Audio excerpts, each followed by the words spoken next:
بسم الله الرحمن الرحيم الحمد لله رب العالمين والعاقبة للمتقين والصلاة والسلام على أشرف الأنبياء والمرسلين وعلى آله وأصحابه أجمعين أما بعد۔ پچھلے لیکچر میں ہم نے نواقض وضو مکمل کر لیے تھے، تو آج ہم انشاءاللہ قضاء حاجت کے آداب باب قضاء الحاجہ یہاں سے انشاءاللہ آغاز کریں گے۔ اللہ رب العزت کا انسان پر یہ بہت بڑا احسان ہے کہ اللہ تعالیٰ اسے غفلت سے نکالنے کے لیے اور اپنی یاد دہانی کے لیے اور ذکر کے لیے مختلف مقامات پر اللہ نے اسے دعائیں اور اذکار کی طرف توجہ دلائی ہے، جیسے گھر سے نکلنے کی دعا، گھر میں داخل ہونے کی دعا، اسی طرح نیا لباس پہننے کی دعا، کھانے پینے کی دعائیں، سونے جاگنے کی دعائیں۔ تو یہ اللہ رب العزت کا احسان ہے کہ ہر وقت انسان جو ہے وہ اللہ رب العزت کی یاد کے اندر، اللہ کے ذکر کے اندر اور اللہ کی طرف رجوع کی طرف اس کا رجحان رہتا ہے۔ تو اسی طرح جیسے کھانے پینے کی، سونے جاگنے کی دعائیں اللہ کے نبی صلی اللہ علیہ وسلم نے ہمیں سکھلائی ہیں، اسی طرح قضاء حاجت، پیشاب پخانا، اس کی دعائیں جو ہے وہ بھی آپ صلی اللہ علیہ وآلہ وسلم نے ہمیں سکھلائی ہے۔ تو دین نے ہر اعتبار سے ہماری رہنمائی کی ہے، کوئی شعبہ یا کوئی لمحہ یا کوئی عمل ایسا نہیں ہے کہ جس کے بارے میں ہمیں دین اسلام کے اندر رہنمائی نہ ملتی ہو۔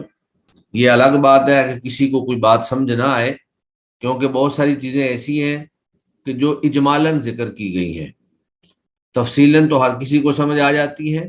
جو اجمالی چیزیں ہیں وہ پھر اہل علم وہاں سے نقطے نکال کر قیاس کے ذریعے، اجتہاد کے ذریعے ان چیزوں کو باقی چیزوں کے اوپر قیاس کرتے ہوئے وہاں سے رہنمائی اور ضروری احکام جو ہے وہ اخذ کرتے ہیں۔ اب چونکہ قضاء حاجت ایک ایسا عمل ہے جو انسان کا فطرت کا حصہ ہے، اس کے بغیر انسان کے لیے زندہ رہنا ممکن ہی نہیں ہے۔ جس طرح کھانا پینا جو ہے وہ انسان کی زندگی کے لیے ضروری ہے، اسی طرح پیشاب پخانا یہ بھی انسان کی زندگی کا لازمی جز اور حصہ ہے۔ تو نبی مکرم صلی اللہ علیہ وآلہ وسلم نے قضاء حاجت کے آداب کہ آپ نے قضاء حاجت کے لیے جب جانا ہے تو کون سی دعا پڑھنی ہے، جب فارغ ہونا ہے تو کون سی دعا پڑھنی ہے، قضاء حاجت میں با پردہ ہو کر قضاء حاجت کرنی ہے، لوگوں سے چھپ کر دور علاقے میں، اور پھر قضاء حاجت سے فراغت کے بعد آپ نے طہارت کیسے حاصل کرنی ہے، کیسے آپ نے پاکی حاصل کرنی ہے۔ تو یہ ساری چیزیں جو ہیں، پھر آپ نے بیٹھنا کیسے ہے، آپ کا منہ کدھر ہونا چاہیے، آپ کی کمر جو ہے، پشت جو ہے وہ کس طرف ہونی چاہیے، تو یہ ساری چیزیں آپ صلی اللہ علیہ وسلم نے مسلمانوں کو سکھلائی ہیں۔ یہودیوں نے تو اعتراض بھی کر دیا کہ تمہارا نبی کیسا ہے کہ جو تمہیں قضاء حاجت کے آداب بھی سکھلاتا ہے۔ تو اللہ کا نبی نے کہا کہ ہاں، تم یہودیوں سے کہو کہ ہمارے نبی ہمارے لیے باپ کی مانند ہے۔ جس طرح ایک باپ جو ہے وہ اپنے بچے کو تمام زندگی اور شعبہ حیات کے معاملات سکھلاتا ہے، اسی طرح ہمارے نبی جو ہیں وہ بھی ہمیں تمام چیزیں سکھلاتے ہیں۔ تو قضاء حاجت کے آداب میں سب سے پہلی حدیث جو ہمارے پاس موجود ہے وہ سیدنا انس بن مالک رضی اللہ تعالی عنہ کی حدیث ہے۔ حضرت انس بن مالک معروف صحابی ہیں، بچپن میں ہی آپ صلی اللہ علیہ وآلہ وسلم کی خدمت پہ معمور ہوئے اور آپ صلی اللہ علیہ وسلم کی وفات تک آپ کے ساتھ جو ہے بطور خادم کے خدمت سر انجام دیتے رہے۔ حضرت انس بن مالک ابھی بچے ہی تھے تو ان کی والدہ محترمہ جو ہے وہ ان کو لے کر آپ صلی اللہ علیہ وسلم کی خدمت میں حاضر ہوئی، اور آپ صلی اللہ علیہ وسلم سے کہا کہ آپ میرے بیٹے کو بطور خادم کے قبول فرما لیں، تو آپ صلی اللہ علیہ وسلم نے حضرت انس کو قبول فرما لیا، اور اس کے بعد پھر حضرت انس جو ہیں وہ آپ صلی اللہ علیہ وسلم کے ساتھ ہی رہے۔ تو سیدنا انس بن مالک رضی اللہ تعالی عنہ سے روایت ہے، وہ فرماتے ہیں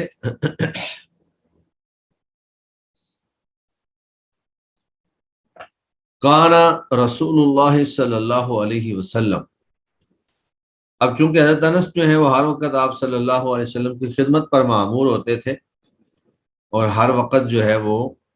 آپ کے ساتھ ہوتے تھے، اس لیے وہ آپ کی ہر عادت مبارکہ کو بغور دیکھتے اور اس کا مشاہدہ کرتے، حتیٰ کہ اللہ کے نبی صلی اللہ علیہ وسلم عموماً جب پیشاب پخانہ کے لیے جاتے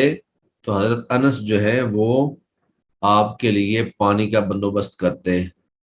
آپ کے لیے جو ہے وہ ڈیلوں کا یا پتھروں کا جس کے ساتھ آپ نے استنجا کرنا ہوتا اس کا بندوبست کرتے۔ تو تو باقی جو بھی چیزیں بیت الخلاء یا قضاء حاجت سے متعلق ہوتی، واضح بات ہے وہ حضرت انس رضی اللہ تعالی عنہ کے سامنے ہوتی تھی، تو اس لیے یہ چیزیں حضرت انس نے خاص طور پر بیان کی۔ تو حضرت انس فرماتے ہیں اذا دخل الخلاء، جب اللہ کے نبی بیت الخلاء میں داخل ہوتے، وضع خاتمہ، تو آپ اپنی انگوٹھی اتار دیا کرتے تھے۔ اخرجہ الاربعہ، اس حدیث کو ائمہ اربعہ نے یعنی ترمذی، نسائی، ابن ماجہ اور ابو داود، ان چاروں ائمہ نے اس حدیث کو نقل کیا ہے۔ وَهُوَ معلول، لیکن اس حدیث کے اندر کچھ علت ہے، یعنی اس حدیث کے اندر کچھ ضعف ہے۔ تو یہاں پر یہ جو لفظ ہے اذا دخل، تو اس کا معنی یہ نہیں ہے کہ داخل ہو چکنے کے بعد جو ہے وہ اتارتے، بلکہ جب داخل ہونے کا ارادہ کرتے یا داخل ہونا شروع ہوتے یا داخل ہونے لگتے تو انگوٹھی اتار دیا کرتے تھے۔ اب سوال یہ پیدا ہوتا ہے کہ انگوٹھی کیوں اتارتے تھے، انگوٹھی اتارنے میں کیا حکمت ہے؟ تو دراصل بیت الخلاء یہ ایک گندی اور ناپاک جگہ ہے، اور آپ صلی اللہ علیہ وسلم کی جو انگوٹھی ہے اس میں محمد الرسول اللہ صلی اللہ علیہ وسلم لکھا ہوا تھا، یعنی آپ کی انگوٹھی میں محمد الرسول اللہ لکھا ہوا تھا، اوپر محمد، پھر درمیان میں رسول اور آخر میں اللہ، محمد الرسول اللہ۔ تو اس لیے آپ چونکہ اس میں اللہ کا نام تھا، محمد کا نام بھی تھا، تو اس لیے آپ صلی اللہ علیہ وسلم اس کو اتار دیتے۔ تو یہ انگوٹھی آپ نے بطور مہر کے بنوائی ہوئی تھی، بلکہ یہ ترتیب میں نے آپ کو غلط بتا دی ہے، ترتیب صحیح ہے کہ نیچے محمد، اس کے بعد رسول، اور سب سے اوپر لفظ اللہ، محمد الرسول اللہ۔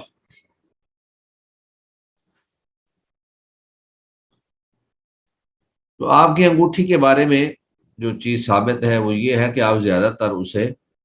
بائیں ہاتھ میں پہنا کرتے تھے، اور اس میں نگینہ نہیں تھا، بلکہ نگینے کی جگہ پر یہی محمد الرسول اللہ صلی اللہ علیہ وسلم تھا۔ انگوٹھی آپ نے اس لیے بنوائی کہ آپ کی خدمت میں یہ عرض کیا گیا کہ جب بھی آپ کے پاس مختلف ملوک و سلاطین اور بادشاہوں کے خط وغیرہ آتے ہیں تو ان کے اوپر مہر لگی ہوتی ہے، اور یہ بادشاہوں کے ہاں ایک ادب ہے کہ وہ بغیر مہر کے کوئی خط آئے تو اس کو قبول ہی نہیں کرتے، وہ اس خط کو اصلی نہیں سمجھتے۔ تو آپ صلی اللہ علیہ وسلم نے پھر یہ انگوٹھی بنوائی، اور پھر جب بھی کسی کو کوئی خط لکھنا ہوتا تھا تو آپ صلی اللہ علیہ وسلم اس خط کے آخر میں یہ مہر جو ہے لگا دیا کرتے تھے۔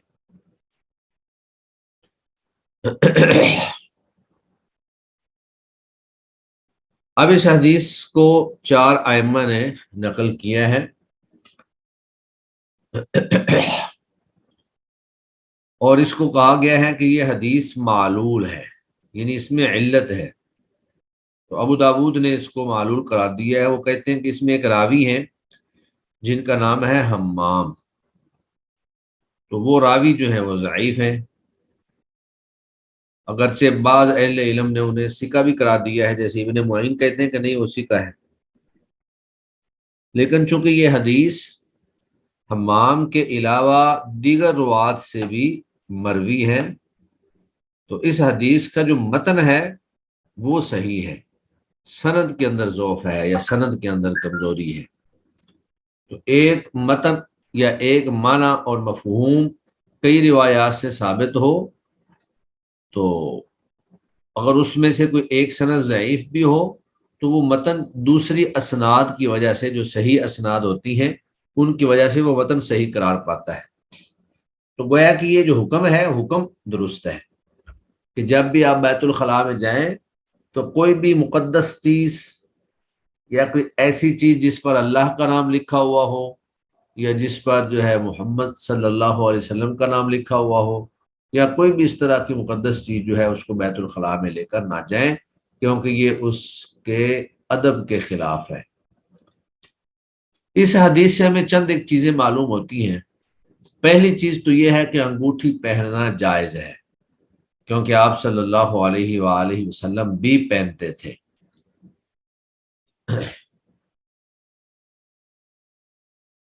البتہ اس کو سنت نہیں کہہ سکتے، کیونکہ آپ نے ضرورت کی بنا پر پہنی تھی، بطور عبادت کے نہیں پہنی تھی۔ یعنی انگوٹھی پہننے میں ثواب نہیں ملے گا کہ آپ صلی اللہ علیہ وسلم کی سنت ہے تو ہم بطور عبادت کے پہن لیں، بلکہ یہ بطور ضرورت کے ہے، جواز کی حد تک۔ ہاں البتہ اگر کوئی شخص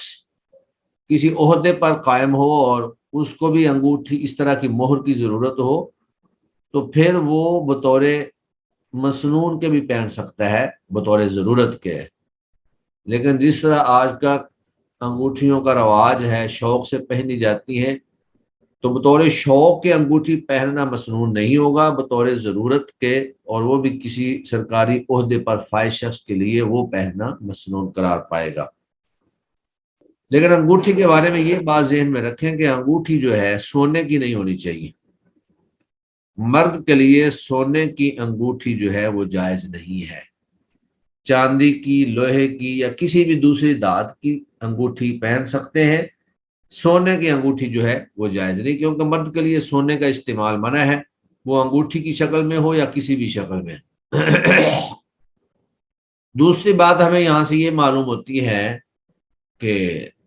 انگوٹھی بطور مہر اگر تو معاشرے کے اندر چلتی ہے تو پھر آدمی مہر انگوٹھی کی ہی بنوائے، لیکن اگر ربڑ یا لوہے کی مہریں کسی زمانے میں معتبر سمجھی جاتی ہیں تو پھر انگوٹھی کی مہر بنوانے کی ضرورت نہیں ہے، جس طرح کہ آج کے ہمارے دور میں ہے کہ ربڑ کی مہریں یا لوہے کی مہریں، اور وہ ہوتی بھی بڑی ہیں۔ اب انگوٹھی تو چھوٹی سی ہوگی لیکن یہ مہریں جو ہیں یہ بڑی ساری ہوتی ہیں۔ اب اتنی بڑی مہر جو ہے وہ بطور انگوٹھی کے تو آدمی نہیں پہن سکتا ہے۔ دوسری بات اس سے یہ بھی معلوم ہوئی کہ عورتیں جو ہیں وہ بھی بطور زینت کے انگوٹھی پہن سکتی ہیں، تو عورتوں کے لیے تو سونا بھی جائز ہے۔ ہاں البتہ مرد جو ہیں وہ صرف سونا استعمال نہیں کریں گے، سونے کے علاوہ باقی کوئی بھی دھات جو ہے اس کی انگوٹھی وہ پہن سکتے ہیں۔ اس حدیث سے ہمیں یہ بات بھی معلوم ہوئی کہ بیت الخلاء میں جاتے ہوئے کوئی بھی ایسی چیز لے کر جانا جائز نہیں ہے جس پر اللہ کا نام، خاص طور پہ وہ ظاہر ہو۔ ہاں البتہ اگر چھپا ہوا ہے، مثلا آپ کے جیب میں کوئی ایسا کاغذ ہے جو بند ہے اور اس کے اوپر کوئی اللہ کا نام لکھا ہوا ہے تو پھر آپ اس کو لے جا سکتے ہیں، لیکن اگر واضح طور پر کوئی چیز ہو تو پھر اس کو واش روم میں لے جانا جائز نہیں ہے۔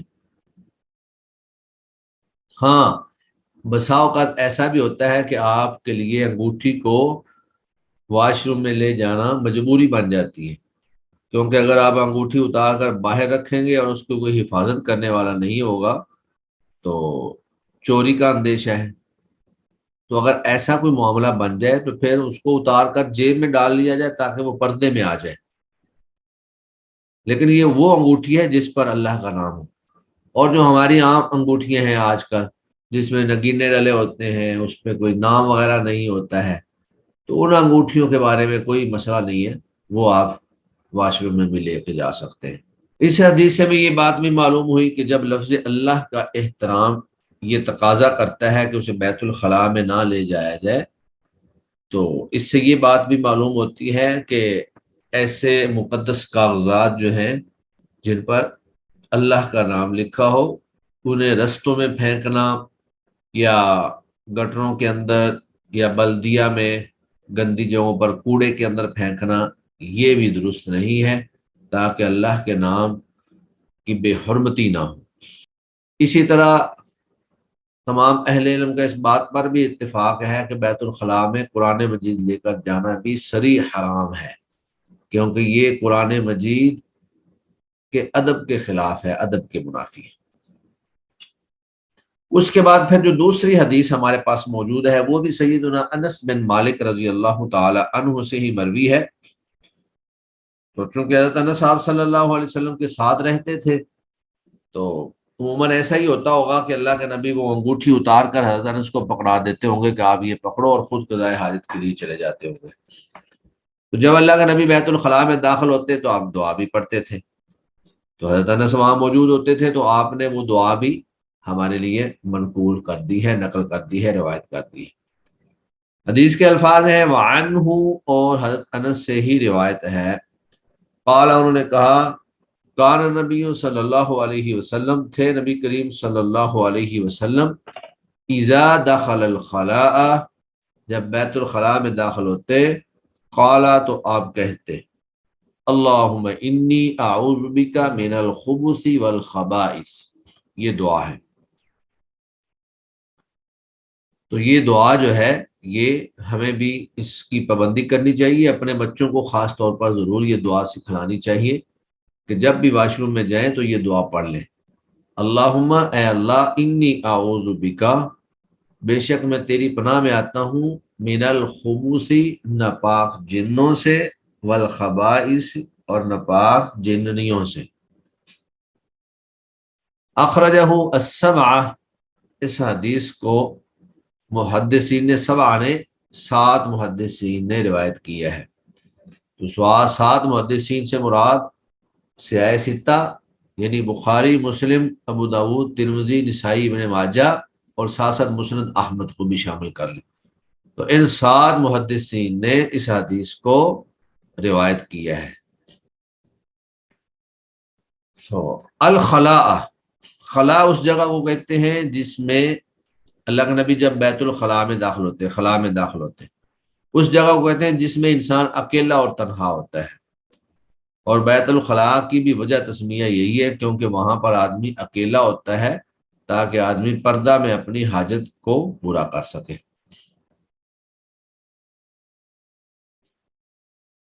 تو اس حدیث کے اندر بھی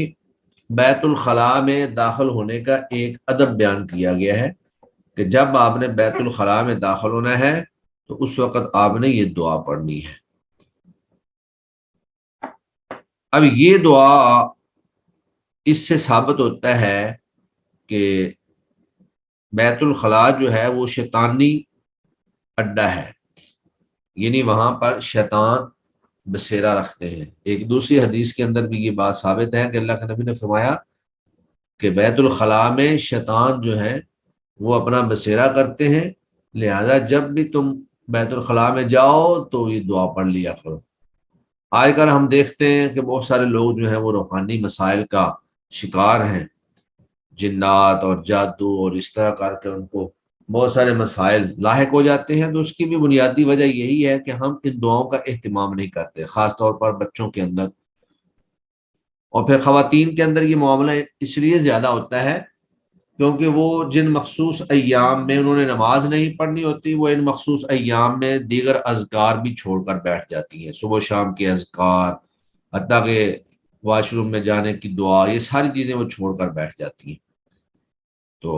ان دعاؤں کا اہتمام کرنا چاہیے۔ بار بار کئی مقامات پر اللہ نے شیطان مردود سے پناہ مانگنے کا حکم دیا ہے یا ایسی دعائیں ہمیں سکھلائی ہیں۔ تو ہر حال میں دعاؤں کا اہتمام جو ہے صبح و شام کے اذکار اور دیگر دعاؤں کا اہتمام جاری رکھنا چاہیے۔ حتیٰ کہ مخصوص ایام میں بھی خواتین کو اذکار کرنے سے کوئی بھی منع نہیں کرتا ہے۔ زبانی اذکار جو ہیں وہ بلکہ میں سمجھتا ہوں کہ ان دنوں میں زیادہ کرنے چاہیے، کیونکہ جب آپ کو نماز کی اللہ نے رخصت دے دی ہے تو وہ اتنا وقت جو ہے زیادہ وہ اذکار پہ صرف کرنا چاہیے۔ تو اس حدیث سے چند نکات فوائد ہمیں حاصل ہوتے ہیں۔ پہلی بات تو ہمیں یہ معلوم ہوئی کہ آپ صلی اللہ علیہ وآلہ وسلم بھی اللہ رب العزت کے محتاج اور اس کی حفاظت کے ضرورت مند تھے، کیونکہ آپ بھی اپنے دفاع کے لیے اللہ تعالیٰ کی مدد و اعانت حاصل کرتے تھے۔ یعنی اللہ کا نبی جب بھی واش روم میں جاتے، بیت الخلاء میں جاتے تو یہ دعا پڑھتے۔ اس کا مطلب یہ ہوا کہ شیطان خبیث جو ہے وہ ہر انسان کو گمراہ کرنے کی کوشش کرتا ہے۔ تو اللہ کے نبی صلی اللہ علیہ وآلہ وسلم جب اس سے اپنے آپ کو بچانے کے لیے دعائیں پڑھ رہے ہیں تو ہم پھر اس بات کی مولی ہیں، ہماری کیا حیثیت ہے؟ ہمیں تو اس سے زیادہ دعاؤں کی ضرورت ہے۔ دوسری بات یہ ثابت ہوئی کہ بیت الخلاء میں داخل ہوتے وقت یہ دعا پڑھنا مستحب ہے۔ اگر کوئی باقاعدہ بیت الخلاء بنا ہوا ہے، یعنی باقاعدہ کوئی چار دیواری کے اندر جس طرح آج کا جدید انداز میں واش روم بنے ہوئے ہیں، تو اس میں تو یہ ہے کہ دروازے میں داخل ہوتے وقت آپ یہ دعا پڑھ لیں۔ لیکن اگر کوئی شخص کھلے میدان میں، جس طرح آج کل بہت سارے دیہاتوں میں، بیک ورڈ علاقوں میں اب بھی کچھ ایسا معاملہ ہے کہ لوگ کھلے میدان میں جا کر قضاء حاجت کرتے ہیں، تو ان کے لیے دعا پڑھنے کا وقت جو ہے وہ قضاء حاجت کے لیے بیٹھنے سے پہلے کا ہے، کہ جب کوئی شخص کھلے میدان میں جا کر قضاء حاجت کرنے کے لیے نکل جائے تو وہ وہاں پر جا کر بیٹھنے سے پہلے پہلے جو ہے یہ دعا پڑھ لے۔ اس سے ہمیں یہ بات بھی معلوم ہوئی کہ اس دعا میں اللہ کی قدرت اور اللہ کے علم کا بھی ثبوت ہے، کیونکہ پناہ صرف اسی ذات سے مانگی جاتی ہے جو صاحب علم اور صاحب قدرت ہو، جو پناہ دینے کی صلاحیت رکھتا ہو۔ تو سارے انبیاء جو ہیں وہ بھی اللہ سے ہی پناہ مانگا کرتے تھے، وہ بھی اللہ کی پناہ کے محتاج تھے اور ضرورت مند تھے۔ پھر ایک نقطہ جو ہمیں یہاں سے معلوم ہوتا ہے وہ یہ ہے کہ گندی جگہ جو ہے، ایسی گندی جگہ جو ہے وہاں پر شیاطین کے اڈے ہوتے ہیں۔ بیت الخلاء یا اسی طرح بلدیہ، یہاں جہاں پہ گندگی زیادہ ہوگی، کیونکہ شیطان گندگی کو پسند کرتا ہے، اور جہاں بھی گندگی ہوگی وہاں پر شیطان جو ہے وہ زیادہ موجود ہوگا۔ اور اس کے بعد پھر اگر کوئی شخص بیت الخلاء میں داخل ہوتے وقت یہ دعا پڑھنا بھول جائے تو پھر اس کو اندر جا کر دعا نہیں پڑھنی چاہیے، کیونکہ اندر جا کر تو آپ ناپاک جگہ پہ چلے گئے ہیں، اور اس ناپاک اور نجس جگہ پہ آپ کو اللہ کا نام نہیں لینا ہے۔ ہاں البتہ وہ یہ کر سکتا ہے کہ وہ ایک دفعہ باہر آ جائے اور باہر آ کر دعا پڑھ کر پھر اندر چلا جائے۔ لیکن آج کل کے جو واش روم، جدید ٹوائلٹ سسٹم جو آ گیا ہے، اس بارے میں بعض اہل علم کہتے ہیں، کیونکہ اس میں پیشاب پخانہ کرنے کے بعد جب آپ پانی ایک بڑی مقدار میں جو ٹینکیاں ساتھ لگی ہوتی ہیں بہا دیتے ہیں تو وہاں پہ نجاست جو ہے وہ بیت الخلاء میں باقی نہیں رہتی۔ پہلے دور میں جو بیت الخلاء ہوتے تھے وہاں پر اس انداز میں نہیں ہوتا تھا، بلکہ پیشاب پخانہ وہ بیت الخلاء کے اندر ہی پڑا رہتا تھا، اور پھر مٹی ڈال کر اس کو باہر پھینک دیا جاتا، اور دوبارہ جو ہے پھر وہیں پہ پیشاب پخانہ کیا جاتا، اور پھر وہ مٹی جو ہے وہ اٹھا کر باہر پھینک دی جاتی۔ تو وہاں گندگی جو ہے وہ ساری بیت الخلاء میں ہی موجود رہتی تھی۔ تو اب اگر پانی بہا دیا جائے تو وہ گندگی جو ہے وہ گھر سے بھی دور ہو، وہ آگے گٹر تک چلی جاتی ہے، تو گویا کہ بیت الخلاء میں نجاست یا گندگی موجود نہیں ہوتی، اس لیے بعض اہل علم کا یہ خیال ہے کہ ان صاف ستھرے واش رومز کے اندر، بلکہ اب تو لوگوں نے ایک ٹرینڈ ہی بنا لیا ہے کہ واش روم پہ بھی کروڑوں روپے خرچ کرتے ہیں، اور بعض واش روم اتنے صاف ستھرے ہوتے ہیں کہ وہ جو بیڈ روم ہوتا ہے اس سے بھی زیادہ صاف ستھرے ہوتے ہیں۔ تو اگر اس طرح صاف ستھرا واش روم ہو اور اس میں نجاست نہ ہو، گندگی نہ ہو، تو اس کے اندر بھی دعا پڑھی جا سکتی ہے، لیکن احتیاط یہی ہے، بہتر یہی ہے اور سنت کے مطابق بھی یہی ہے، تاکہ وسوسہ اور وہم نہ ہو انسان کو کہ آدمی باہر سے ہی دعا پڑھ کر واش روم میں جائے۔ باقی جواز کی حد تک میں نے بتایا کہ بعض اہل علم جواز کے بھی قائل ہیں۔ اس کے بعد تیسری حدیث ہمارے سامنے جو موجود ہے وہ بھی سیدنا انس بن مالک سے ہی مروی ہے، وہ عنہ، اور انہی سے ہی روایت ہے،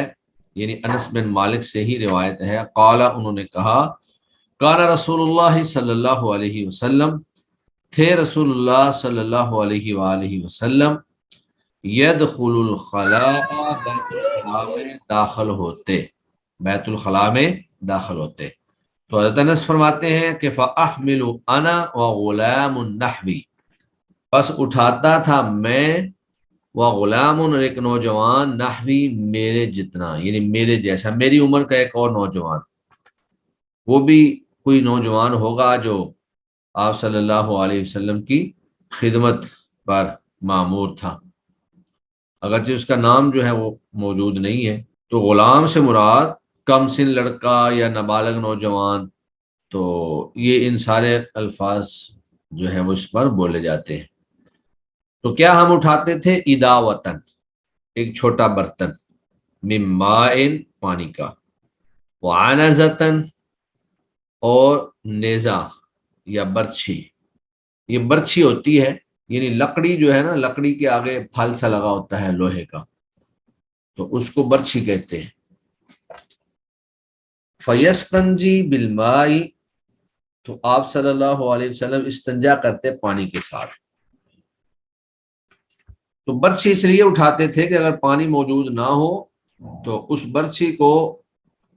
زمین سے مٹی اٹھانے کے لیے یا ڈیلے اٹھانے کے لیے استعمال کرنے کے لیے برچھی کو استعمال کرتے تھے، تاکہ اگر کہیں سے اگر پانی نہ ملے تو برچھی کو استعمال کر لیا جائے، یا پھر اس کو بطور مٹی کو نرم کرنے کے لیے بھی استعمال کر لیتے تھے۔ تو یہ چیزیں جو ہیں سیدنا انس رضی اللہ تعالی عنہ اور دوسرا جو نوجوان ہوتا تھا، یہ دونوں اٹھاتے تھے اور آپ صلی اللہ علیہ وسلم کی خدمت میں پیش کرتے تھے۔ تو اداوتن، پانی رکھنے کا چھوٹا برتن اس کو کہا جاتا ہے، اور انازتن، یہ برچھی کو کہا جاتا ہے۔ تو اس حدیث کے اندر بھی قضاء حاجت کا ایک ادب بیان کیا گیا ہے کہ پانی کے ساتھ استنجا فرمانا کرنا۔ تو پانی جو ہے یہ طہارت کا بہترین ذریعہ ہے،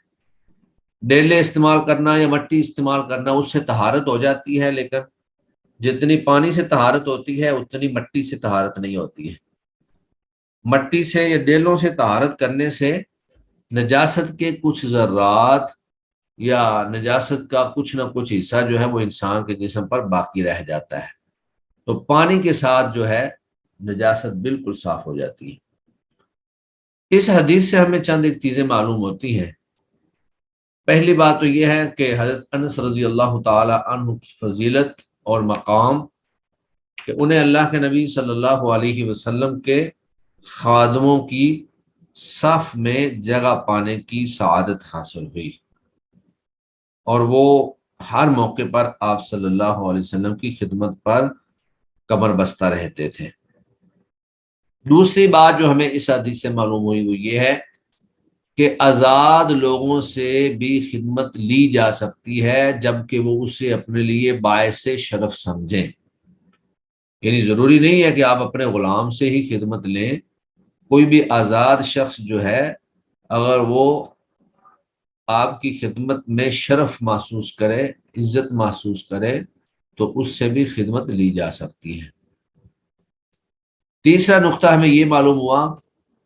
کہ طہارت کے مسائل میں بھی دوسروں سے مدد لینا جائز ہے، جیسے یہاں پر حضرت انس اور دوسرا نوجوان جو ہے وہ پانی کا اور برچھی کا بندوبست کیا کرتے تھے آپ صلی اللہ علیہ وسلم سے۔ تیسری بات یہ معلوم ہوئی کہ شرفاء کی خدمت کرنا بھی جائز ہے، یعنی جو آپ سے بڑے ہیں، اساتذہ، والدین، چاچو، ماموں، خالو، یا کوئی بھی بڑی ہستی، بڑی شخصیت، کوئی سردار، تو ان کی خدمت کرنا جائز ہے اور اس میں کوئی حرج والی بات نہیں ہے۔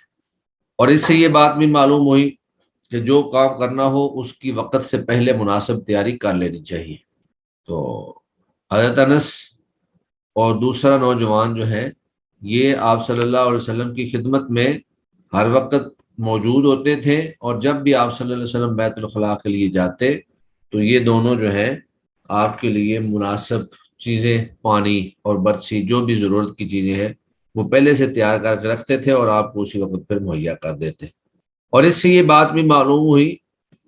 کہ ڈیلوں کے بغیر، یعنی پتھروں کے بغیر، صرف پانی سے بھی استنجا کر سکتے ہیں، کیونکہ اس حدیث کے اندر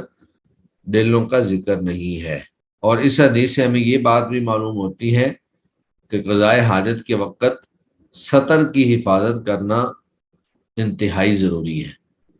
یعنی آپ قضائے حاجت کے وقت اپنا سطر کسی کے سامنے نہیں کھولیں گے، بلکہ دور جا کر،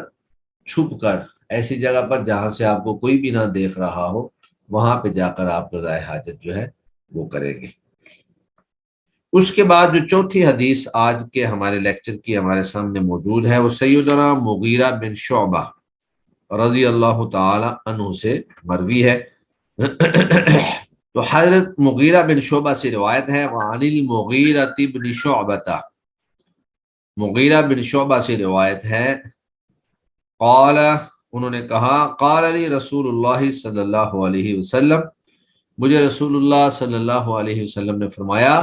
خذ الاداوۃ، پانی کا برتن لے لو۔ فانطلقا، تو آپ صلی اللہ علیہ وسلم چلتے رہے، حتی توارا، حتی کہ آپ چھپ گئے، عنی، مجھ سے، میری آنکھوں سے اوجھل ہو گئے۔ فقضى حاجتہ، تو آپ نے اپنی قضائے حاجت کی۔ تو اس حدیث کے اندر پردہ پوشی کا خاص طور پر تذکرہ ہے کہ اس موقع پر ممکن ہے حضرت انس موجود نہیں ہوں گے،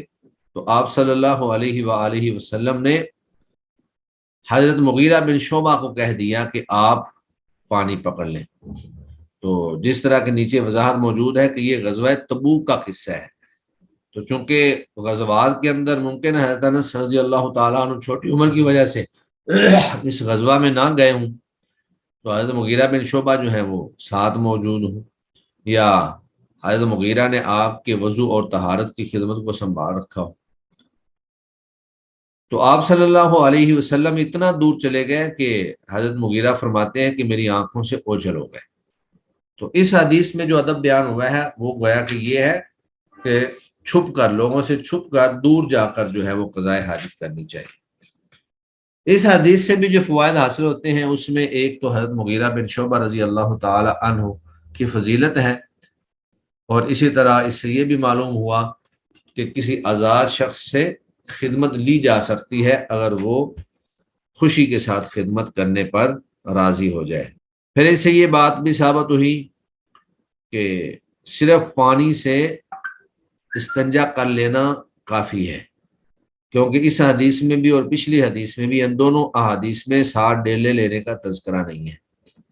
اور چوتھی بات یہ بھی معلوم ہوئی کہ آپ صلی اللہ علیہ وآلہ وسلم اتنے حیادار تھے کہ آپ کو یہ پسند نہیں تھا کہ میرا سطر جو ہے وہ کوئی شخص دیکھے، اس لیے آپ قضائے حاجت کے لیے اتنی دور چلے جاتے کہ نگاہوں سے اوجھل ہو جاتے، کوئی بھی آپ کو دیکھ نہ سکے۔ چوتھی بات یہ بھی معلوم ہوئی کہ اگر صحرا ہو یا جنگل ہو، کھلا علاقہ ہو، تو وہاں پر انسان کو قضائے حاجت کے لیے اتنا دور چلے جانا چاہیے کہ لوگوں کو نظر آنا بند ہو جائے۔ اور اگر چار دیواری ہے جس طرح کہ آج ہمارے ہاں واش روم باقاعدہ بنے ہوئے ہیں، تو اس میں تو الحمدللہ سطر کا اچھا بندوبست ہے، آدمی جب واش روم میں چلا جاتا ہے تو وہاں پر وہ پردے میں ہوتا ہے، کوئی مسئلہ نہیں ہوتا ہے۔ تو آج کا ہمارا لیسن جو ہے انشاءاللہ یہی تک ہی ہوگا. ابھی ہماری میٹنگ جو ہے وہ ختم ہونے والی ہے، تو اگر آپ کے ذہن میں کوئی سوال ہے تو میں آپ کو نیو لنک بھیجتا ہوں انشاءاللہ. تو آج کے لیسن اور آج کے لیکچر سے متعلق جو بھی آپ سوال کرنا چاہتے ہیں وہ انشاءاللہ ہم نیو میٹنگ کے اندر اس کا جواب دیں گے. السلام علیکم ورحمۃ اللہ وبرکاتہ. اس کے اندر قرآن ڈاؤن لوڈڈ ہے، احادیث ڈاؤن لوڈڈ ہے، اور رفع حاجت کے لیے یا درمیان میں فارغ ہونے کے لیے ہم جاتے ہیں، لیکن وہ موبائل ہماری جیبوں میں ہی ہوتا ہے. تو اس میں کیا یہ جس طرح آپ نے فرمایا